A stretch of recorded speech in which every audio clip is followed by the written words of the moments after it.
Ассаламу алейкум достор, бүгін біз Чабрец баяғы біз келіп тартып кеткен Рола цехіне келдік. Біз тартып кеткеннен ұшындай апа-пақай жаштанқай қалат менен производствоға кірген аймай жашты нәрсе да бұл. О, классно стало кәсіп. Не сахар долборының натыйжасы емгеге деп айтсақ болады. Достор, бияқтан формаларында қарай кетсіңер болады. Маска тағынып, қалаттағы кей олып тұр да. Ардайым әлі ұшындай олып тұрсы болады. Бұл жерде да красветіп, тазалап, сүнтеп, жалтырат қойшып тұрда, маңдай қылып, біз келгенде әлі ұшындай олып тұрса, айой, жақшы болмақ да. Не может быть ограничен доступ журналиста к информации, представляющей общественный интерес, затрагивающей права, свободы и законные интересы граждан. Статья 4. Закон Кыргызской Республики о защите профессиональной деятельности журналиста.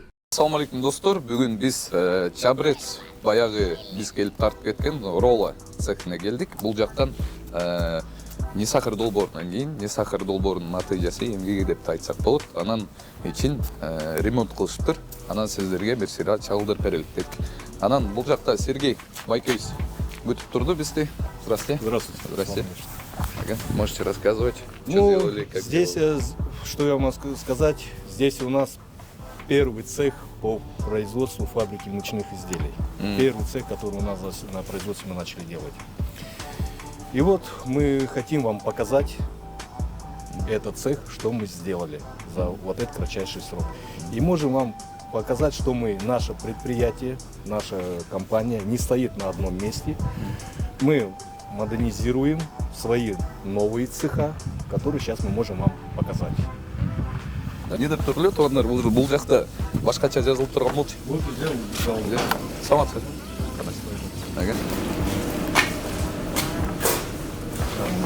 Здесь тоже сделали, да? Уборку или как? все сделали.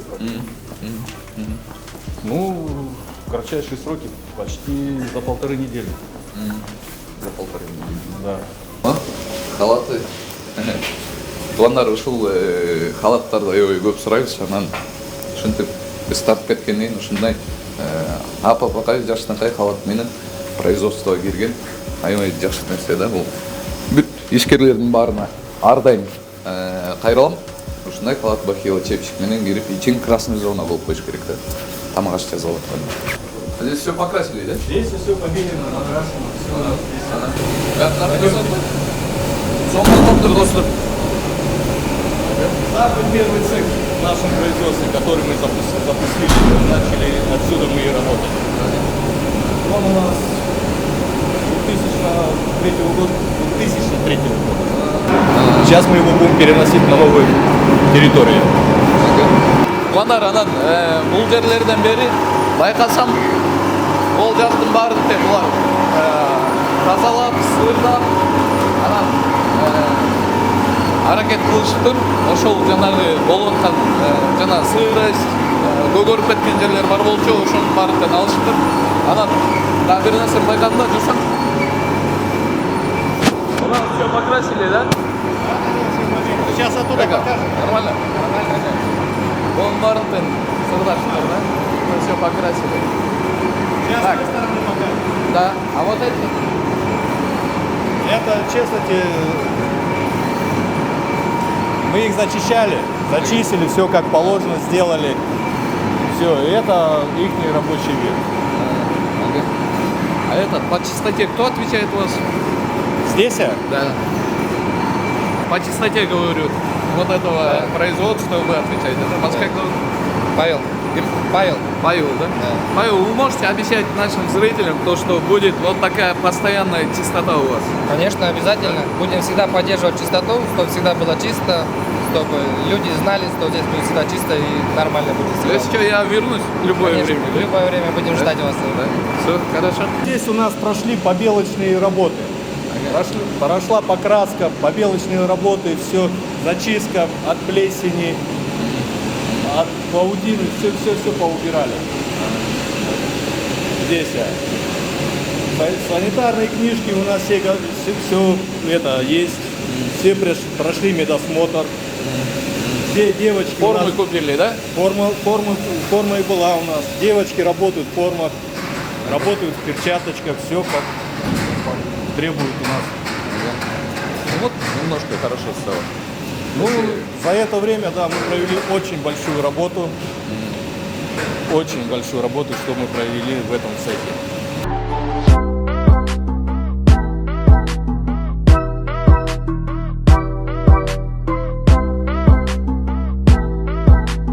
Урматтуу көрүүчү, эгерде сиз Москвадан мекенибизге жүк ташууну каалап жатсаңыз, менден сизге жакшы сунуш. Зайырбек Маматкаримов жана анын командасы бул тармакта 10 жылдан ашык элдин аманатын жеткирүү менен алектенишет. Сиздин жүгүңүздү Москванын кайсыл жеринен болсо дагы өзүлөрү алып кетип, ошол эле жүктү мекенибиздин 7 областына жеткирип беришет. Москвадагы дареги Нижегородская метросу, Перовская шоссе, 9 строение 7. Бишкек шаарындагы дареги профсоюзный көчөсү 38/2. Байланыш телефондору 792 67 88 70 70 плюс 792 96 24 63 64. Это сушильная камера, где сохнет лапша по технологии. Она проходит здесь 5 часов. Технологический процесс всей этой линии до продукции хорошей это 6 часов до выхода ее. Ну, качество мы не держим. Там то же самое, да? Там, да. Окей. Там просто, как бы вам сказать, этот весь технологический процесс, он проходит у нас 6 часов. По времени, если бы только она сейчас где-то через 2 часа будет на выходе, только отсюда пойдет. Это вот, Вот эти тоже, да? Ящики. эти ящики промыты, все у нас как они дезинфицированы, все прошли. Еще одно, хочу сказать, то, что 10 сантиметров выше от пола должно быть. На поддонах? Да, на поддонах вот такие. Чистые, хорошенькие поддоны просто делайте здесь. Потому что, как я вижу сейчас, вот такие все промытые или новые. Промытые. Промытые, да? Ну, промытые, вот. Вы же мыли же. Вот это хотелось бы сказать. Достор, ушундай бул жактардын баарына халат, ушинтип чепчик кийгизип, ушинтип иштеп чыктыр. Азыр жаттарды. Вот здесь у нас проходит фасовка, проходит качественный отбор длинной лапши. Распаковывается по пакетам, по граммаж, все хорошо контролируется у нас. Который у нас здесь и выходит лом, который нету лапши товарного вида, мы убираем его в мешок. Ну, это. И мы его потом уходит у нас на утилизацию. Потому что вот это, как бы вам сказать, вот посмотрите, лапша у нас очень хорошего товарного вида. Как бы вам сказать, у конкурентов такой лапши нету, переборки особенно. У нас очень качественно проходит переборку. И поэтому, как бы вам сказать, вот она в мешках все лежит. А куда уходит на его утилизацию? Утилизацию мы потом его выпускаем на, как бы, на переработку уже не уходит, а уходит это самое на корм. На корм. Его мы отправляем на, это самое, на базар, на кормовую буду. Еще хотелось бы сказать то, что вот сюда тоже 10 сантиметров выше от пола должно быть. Хорошо? Потому что это же продукция. Вы же говорите высококачественная. Все. За качество надо отвечать.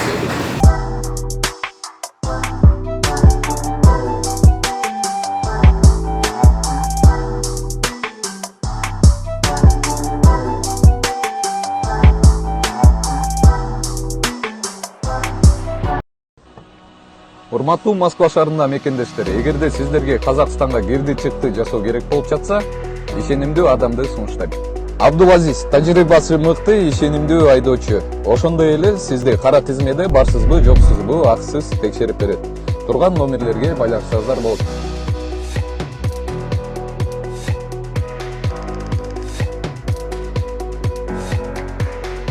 Здесь у нас упаковочный цех. Ага. Здесь, где девочки у нас перебрали, здесь у нас она упаковывается, укладывают гофротару, проклеивается и уходит на склад. Бияқта тартып көрсөтпөй, ушул жерден баштап, достор, упаковка болуп, андан кийин коробкаларга салынып, анан магазиндерге кетет экен.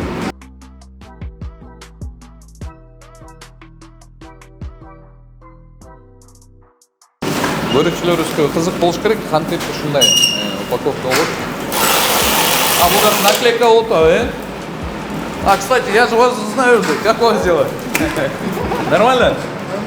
Нормально. Форму поменяли, да? Да, молодцы. Медицинские книжки есть? Есть. Да? Хорошо работаете? Все, удачи.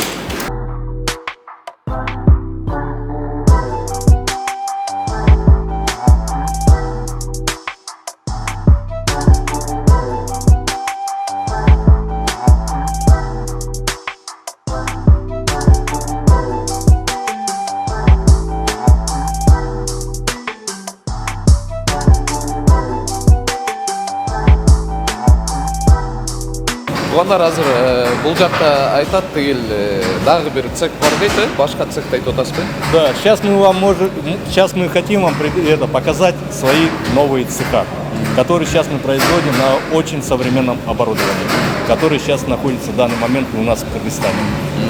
Там, да? Ошондо бул жактын айтуусу боюнча туугандар бул цехти эң башында башташыптыр да, биринчи цех. Андан кийин анан тигил жактан барып дагы чоңоюп, анан башка цехтерге көчө башташыптыр да.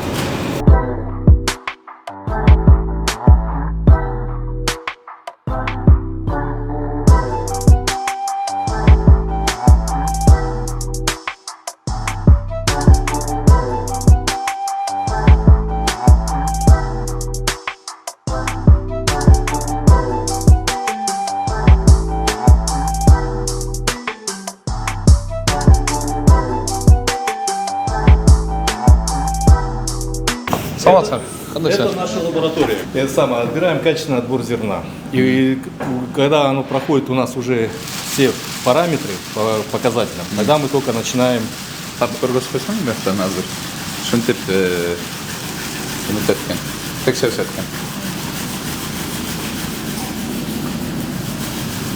Азыр кандай процесс болот атат эми? Бұл натурный вес проверяем зерна. Анализ. КамАЗ кудай келген ошону анализин Келер менен сразу алып ушун сразу карайсыңар.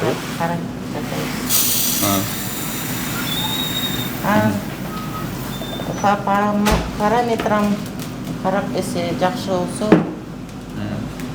Аласыңар. Жакшы, жакшы. Ну а дальше у нас уже все идет мельница.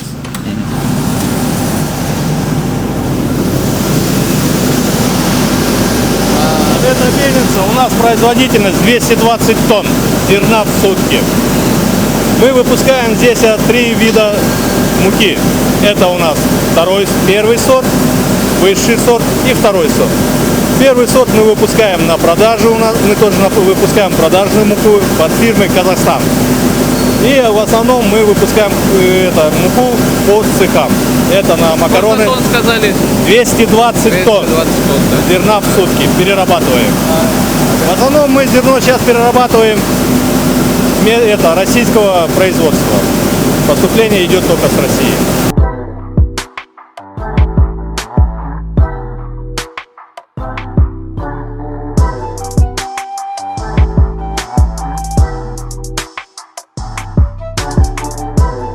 Достор, өзүңүздөргө Rolla баягы биз тартып кеткен чабрец кит-клапты көрсөттүк. Кандай болсо ошондой кылып сиздерге чагылдырып бердик.